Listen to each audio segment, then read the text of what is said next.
Shri A K Ashraf. Sir, വിമാന ടിക്കറ്റിൻ്റെ കാര്യം ഇവിടെ ചോദ്യമായി വന്നു. ആരും ശ്രദ്ധിക്കാത്ത ഈ വിമാനത്താവളങ്ങളിൽ ഗൾഫിലേക്ക് പോകുന്ന പ്രവാസികളുടെ ലഗേജിൽ നിന്ന് മോഷണം നിരന്തരമായി നടക്കുന്നുണ്ട്. ഒരു മാസം മുമ്പ് ഉംറയിലേക്ക് പോകുന്ന മംഗലാപുരം വിമാനത്താവളത്തിൽ ബദ്രുദ്ദീൻ എന്ന് പറയുന്ന ഒരാളുടെ 7 ലക്ഷം രൂപയാണ് മംഗലാപുരം വിമാനത്താവളത്തിൽ മോഷ്ടിക്കപ്പെട്ടത്.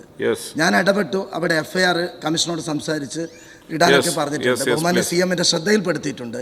ഞാനത് അന്വേഷിക്കുമ്പോൾ നിരന്തരമായി വിമാനത്താവളങ്ങൾ, ഏറ്റവും സുരക്ഷിതമായ വിമാനത്താവളങ്ങളിൽ നമ്മുടെ പ്രവാസികളുടെ പണവും വിലപ്പെട്ട സാധനങ്ങളും മോഷ്ടിക്കപ്പെടുന്നുണ്ട്.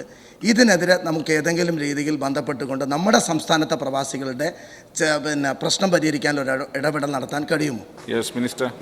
സർ, വിമാനത്താവളങ്ങളുടെ നിയന്ത്രണവും സുരക്ഷയും ഒന്നും സംസ്ഥാന സർക്കാരിൻ്റെ കീഴിൽ വരുന്ന കാര്യങ്ങളല്ല, കേന്ദ്ര സർക്കാരിൻ്റെ കീഴിലാണ്. അദ്ദേഹം ഉന്നയിച്ച പ്രശ്നം ഗൗരവമാണ്. മംഗലാപുരമാണെങ്കിൽ കേരളത്തിലുമല്ല, അത് കർണാടകയിലുമാണ്.